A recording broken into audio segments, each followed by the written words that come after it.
Hello, and welcome to the Book Speaks podcast, where the book speaks for itself. I'm your host, Benjamin Douglas, and this is the show where each week I read a chapter from a different indie author. Thanks for joining me for today's reading.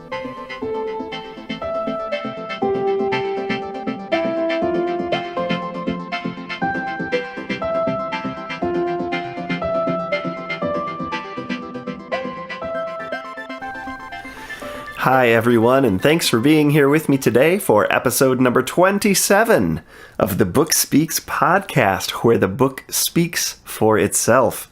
As ever, I'm Benjamin Douglas, your host, and this fine Friday in September 2017, the show's coming to you a few hours later than usual, and that will probably be the case for the next few months, because I've entered the busy season in a couple of my other 9 lives, in one of which I'm an adjunct professor at a couple of local colleges, and in another I am working on my dissertation. So I'm a busy boy. I have no intention of quitting the show anytime soon, but it is going to be a little later on Fridays, just so you know. Today I'll be reading from indie science fiction author Christian Kallias, or that might be Kallias. I'm not entirely sure. I'm sorry, Christian. The spelling is Kallias. And this is very exciting. It's space opera, military science fiction. The book from which I'm reading is called Earth Last Sanctuary. It's book 1 of his Universe in Flames series. The book is perma-free.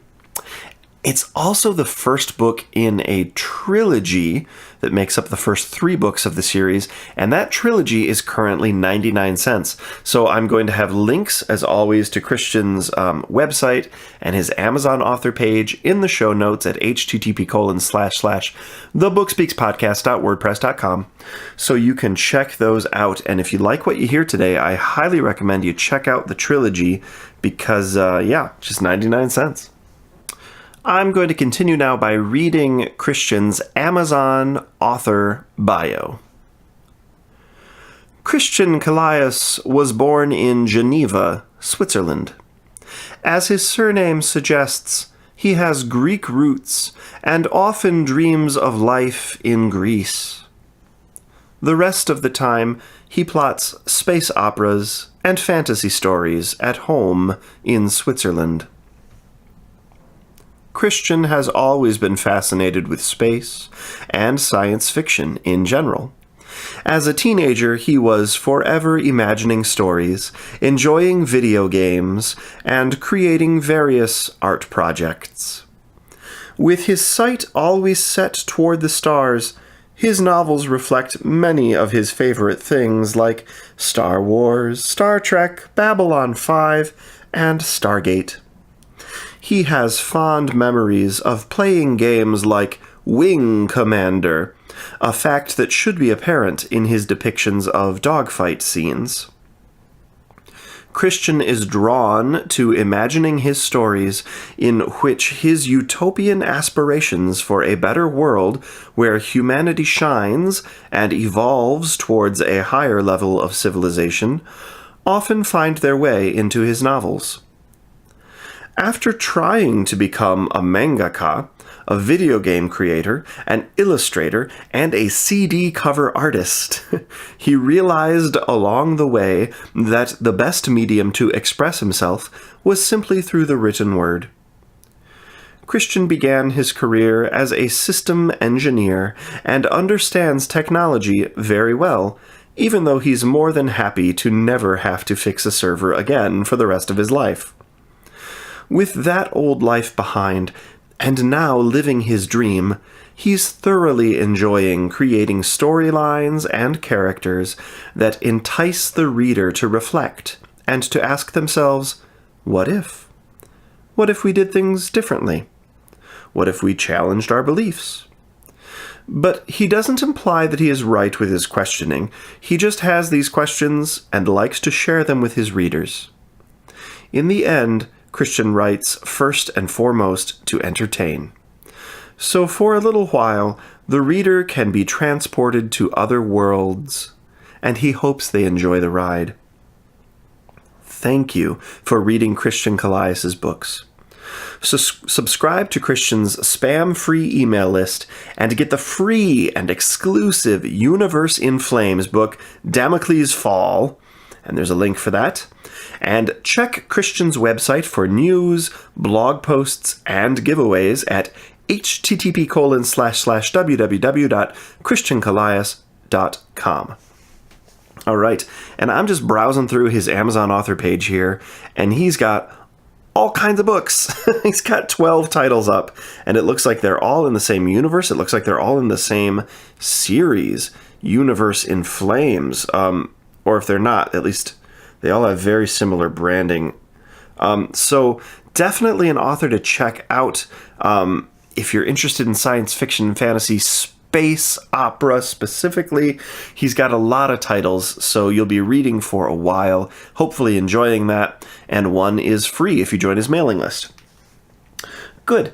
I like to talk about where I found each author. Christian, it's a funny story. I found him on Twitter. Sort of like I found L.L. McNeil, from whom I read a few weeks ago. I actually haven't encountered him, as far as I know, on K-Boards or 20 Books to 50K or anywhere else. I just, he was like a friend of a friend, bumped into him. I don't know if I liked one of his posts or vice versa, but at some point I friended him. And when I friended him, he's one of those social media savvy authors who has like an instant PM that goes to you, an instant DM that offers you a free book. I thought that was quite clever. I'm not nearly that organized. My Twitter is quite, casual. But anyway, that's how I got the book. I said, well, I want to check that out. It looks really great. It's an awesome looking cover, cool title, and it's free. So I went and I grabbed Earth Last Sanctuary, the perma-free first in series, and that's what I'll be reading from today. Contacted Christian, asked for his permission to read from him on the show. Very cool guy. Got back to me right away. Nice guy. Definitely seems like a guy worth supporting by checking out his books. Lastly, before I read, I want to remind everyone, as always, that this reading does not come from an official audiobook. There is an audiobook of Earth Last Sanctuary. This does not come from that. This is performed solely for the purpose of this podcast, with the author's permission. And one final announcement, I want to let you all know that I have a book that came out just this last week. It's also a science fiction. It's a little campy. It's kind of a military action adventure, sort of in the vein of like Firefly, some Star Trek type style stuff in there. And that is called The Hidden Prophet. It is book 2 in my ongoing Starship Fairfax series. It's a short novel. It is a novel by Science Fiction and Fantasy Writers of America length, but it's fairly short. It's not a Chihuahua killer, as they call them. Neither is the first one. So if you're interested in a quick read that is not going to be a months-long commitment, but that is fun, tight-knit, plot-driven sci-fi with lots of action and fun, interesting characters and a little bit of intrigue and some developing subplots that hopefully will pull you in, hey, you'd be doing me a huge favor if you check it out. It is free to read in Kindle Unlimited. And it's on Amazon and in Kindle Unlimited. I'll be dropping a link to that also in the show notes. All right, without any further ado, here is my reading from the first chapter of Earth Last Sanctuary by Christian Kallias. This will not be the entire first chapter. For time, I'll just be reading a selection from the first chapter. Probably most of the first chapter, but I've picked, I think, a pretty good stopping point that hopefully will hook you. It's a really great dogfight scene that Christian has written. It's really gripping and compelling, lots of detail. He obviously knows what he's talking about, as much as one can when one is writing science fiction dogfighting. So yeah, I think it's going to work pretty well.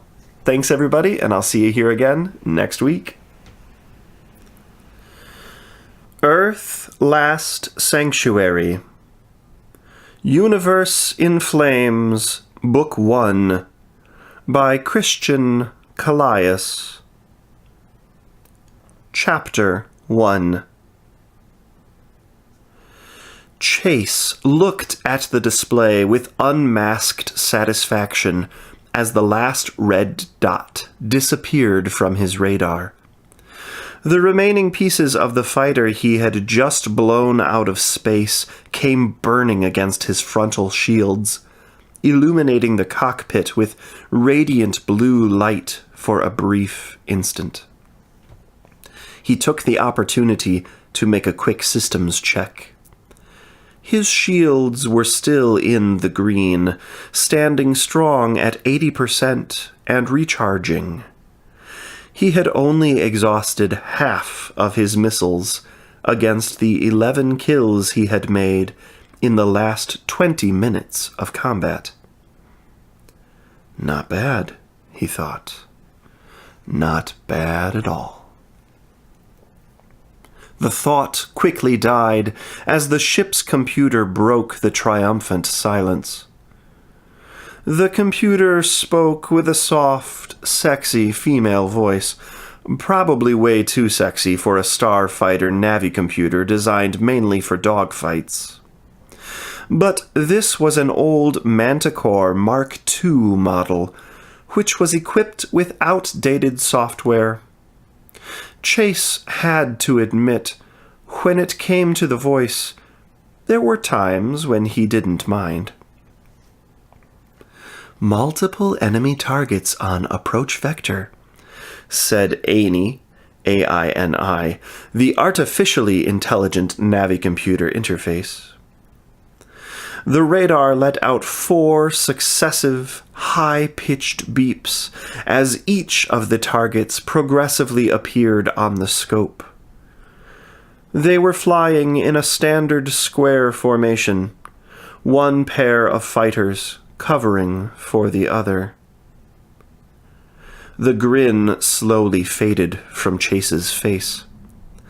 A dogfight against 4 enemies with no wingman was not to be taken lightly, not if one wanted to live long enough to talk about the encounter. It wasn't the first time he'd had to face such odds, but each time he had, it had cost him and his ship dearly. And here he'd hoped to bring the fighter back to bay with as few scratches as possible. Wishful thinking. As the fighters approached, his mind raced over the different tactics that applied to such a situation. The academic ones as well as the crazy ones. Those that most dogfight instructors would consider not only insane, but also directly against practically all the rules in the flight book. Standard by-the-book tactics would dictate prudence by trying to reduce the number of enemies from the first pass, allowing the pilot to concentrate on killing the next target while avoiding only a pair of bogeys. A feat which, in itself, was far from easy. Chase's main instructor and war hero, Admiral Tharoni, would say that a couple of missiles locked and fired at the exact moment bogeys started firing range had a 90% chance of scoring a kill, reducing the odds to 3 against 1. Again, not easy, but statistically preferable to trying to engage in a dogfight while being pursued by 3 enemy vessels.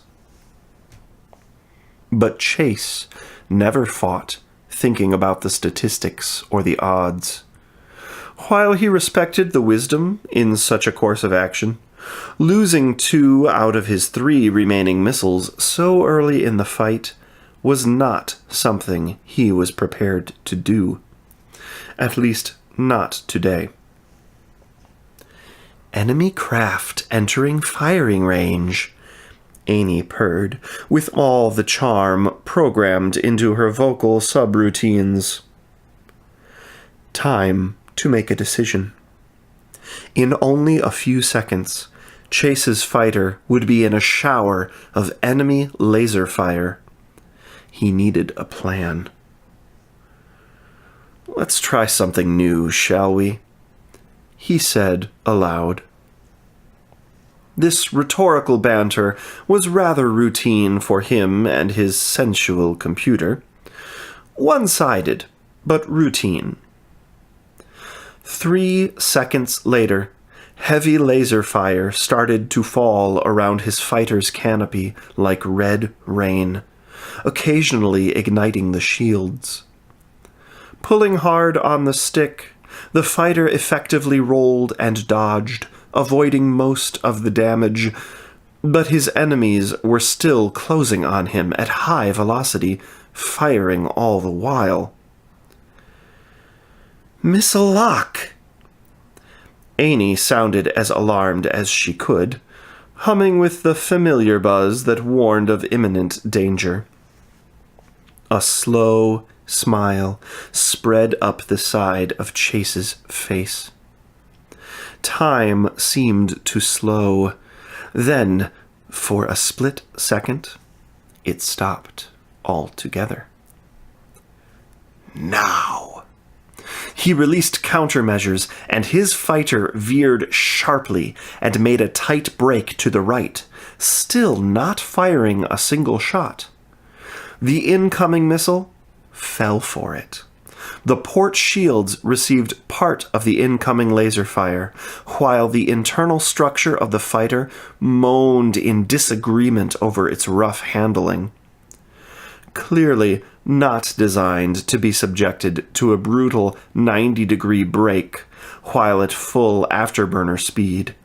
The ship made warning noises and lit a red LED light across the primary alarm panel. The ship's inertial dampeners were clearly not made for this kind of abuse. As always, the dangerous creaking and flashing was accompanied by the silky vocal explanations of Amy.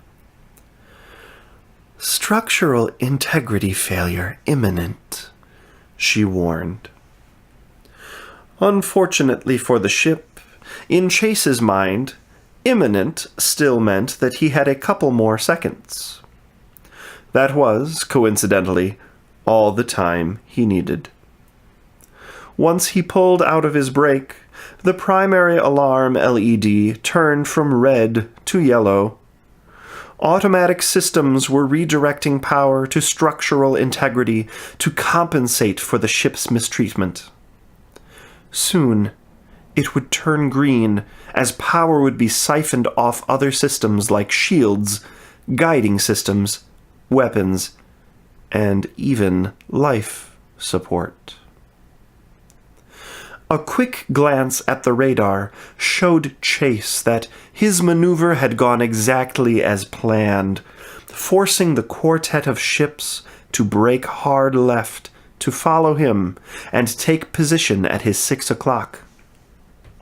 He could almost see his instructors holding their heads in their hands. Such a display would most certainly be defined as reckless flying. He brushed the thought away and shook his head to clear it. He would need perfect concentration if he intended to leave this dogfight as something more than a floating pile of space rubble. Streaks of laser fire passed by his canopy again, but this time from behind, and while many of the hits reduced the aft shields, he still thought that this tactic, however highly dangerous, would pay off. He squared his shoulders and took a deep breath. He was about to find out. "Amy, prepare to execute maneuver Theta 4 on my mark." "Loaded and ready," she answered almost instantly. "Now!" The next instant, Amy killed the afterburners and engaged the reverse thrusters, while simultaneously boosting their power by redirecting 90% of every other system's power into them, leaving the ship with minimal shielding for just a few milliseconds. Chase sucked in a deep breath. If the enemy had anticipated such a maneuver, those milliseconds would no doubt mean the end of him. But sure enough, the fighters were caught completely off guard and sailed past him like shooting stars into the quiet night. Once Annie's sensors detected that the targets had passed by, she automatically rebalanced the power, redistributing it equally between two main systems: forward engines and weapons. The Theta 4 maneuver was programmed to stay in this distributed power scheme for 10 seconds. More than enough time for Chase to rain deadly supercharged firepower upon his foes, effectively draining their aft shields while they undoubtedly tried to understand what had just happened to them. After a few seconds of showering a full spread of laser fire, he quickly selected the two enemy fighters that had lost more than half their shields, and locked onto them with a missile each. When Annie acknowledged the locks, he simultaneously fired the missiles and turned quickly on the third craft's vector, the one which had its aft shield at the minimum. Chase aligned his vessel perfectly to his foe, not letting it breathe. Each of its attempts to dodge were carefully anticipated and compensated for. There was no escape. Its structural integrity started to decrease rapidly, and most of his laser shots were now scoring holes in its metal armor, leaving a trail of sparks and chunks of metal in its wake. A few seconds later, it finally exploded in a bright fireball. One down, thought Chase. He glanced at the rest of the ships just in time to see the first missile reach its target, effectively tearing a port wing to shreds, and sending the craft into a twirl before it detonated brightly. Chase couldn't help but crack a smile. Bold maneuvers worked every time. The second missile-locked fighter launched a decoy, and the missile fell for it. But its late deployment still weakened its shields and caused enough damage to effectively remove it from the fight for a few moments, as the pilot broke off to recharge.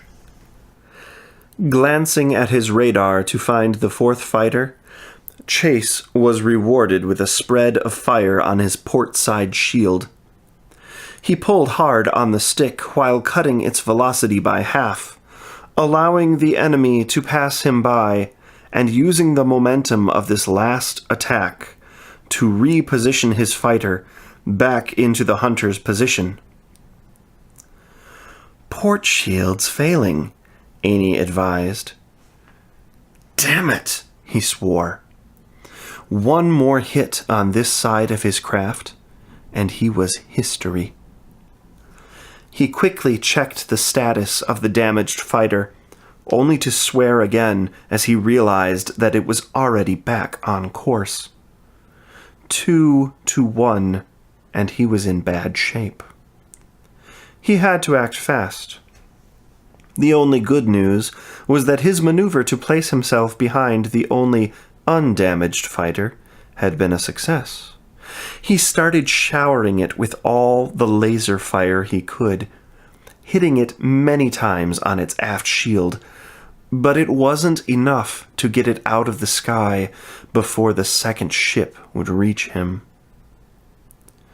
An almost zen-like state came over Chase as he considered his options. He had still one missile left, but he knew that firing it meant using his final ace. As he deliberated, he saw the vessel in front of him effectively spinning around, avoiding his lasers and keeping its shields up despite being in the red. Chase had no doubt that the pilot had redirected every ounce of energy to keep his shields up, probably even cutting life support. A risky strategy, but it had worked. It bought him enough time for his wingman to rejoin the fight. The situation was beginning to grow dire.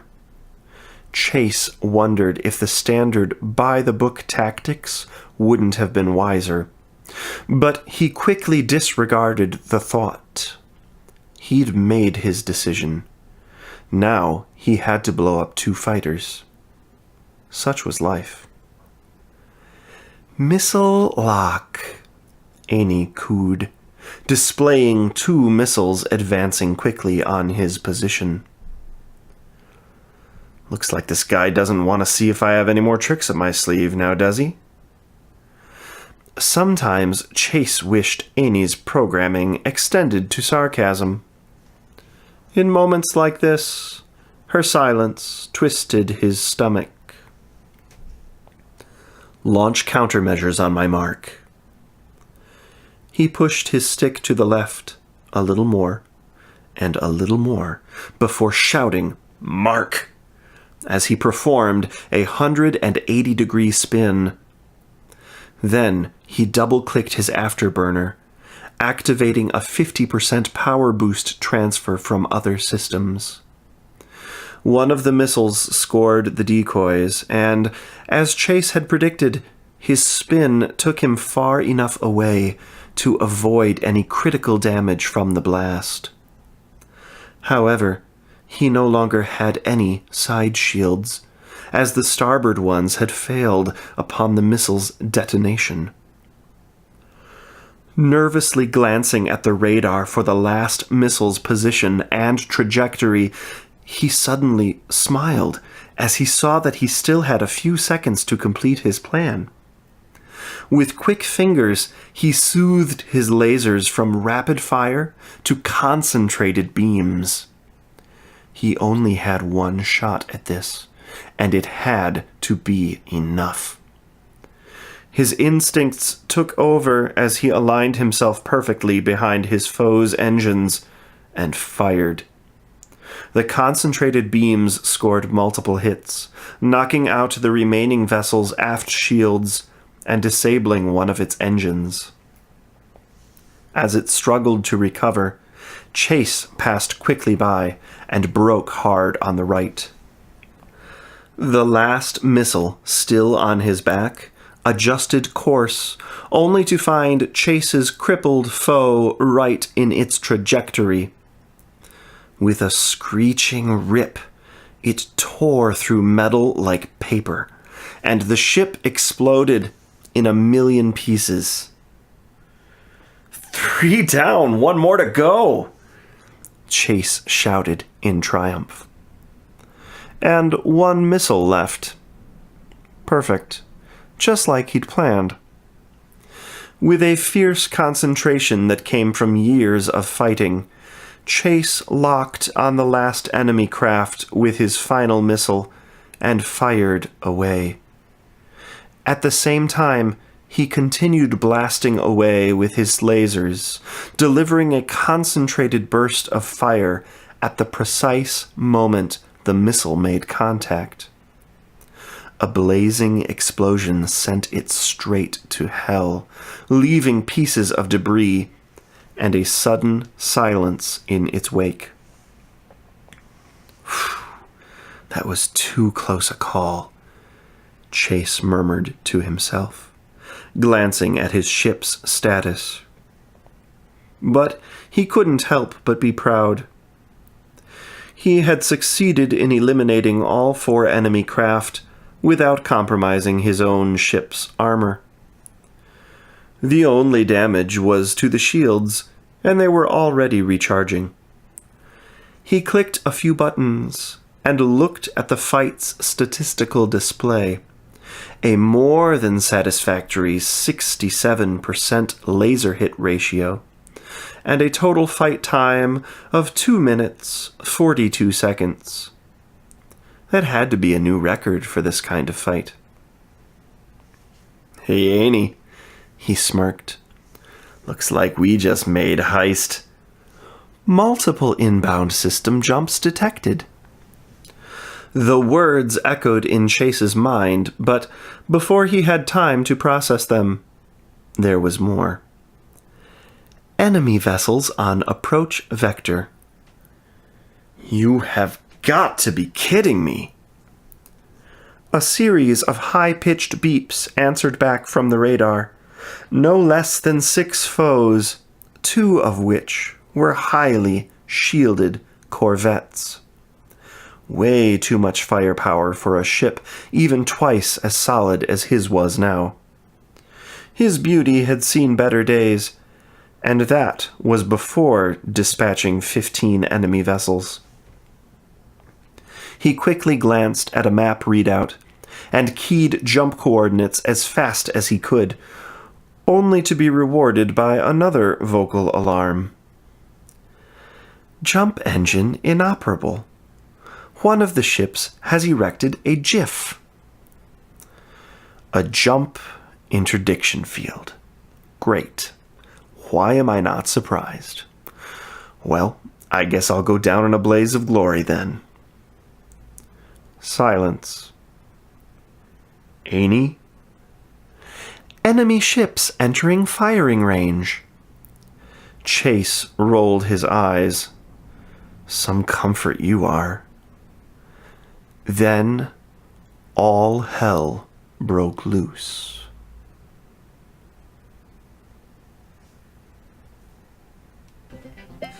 This concludes another episode of the Book Speaks podcast, where the book speaks for itself. Thanks for joining me, your host, Benjamin Douglas, for another indie author reading.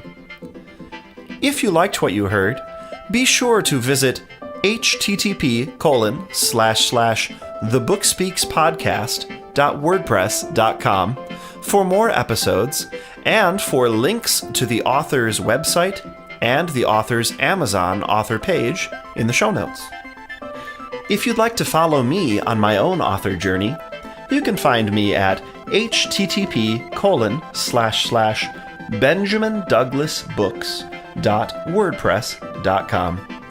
And of course, if you're an indie author interested in having your work featured on the show, or if you're interested in discussing having your book read and produced by me as an audiobook, feel free to contact me at benjamindouglasbooks@gmail.com. Thanks for joining me today. I hope you have a productive and enjoyable weekend.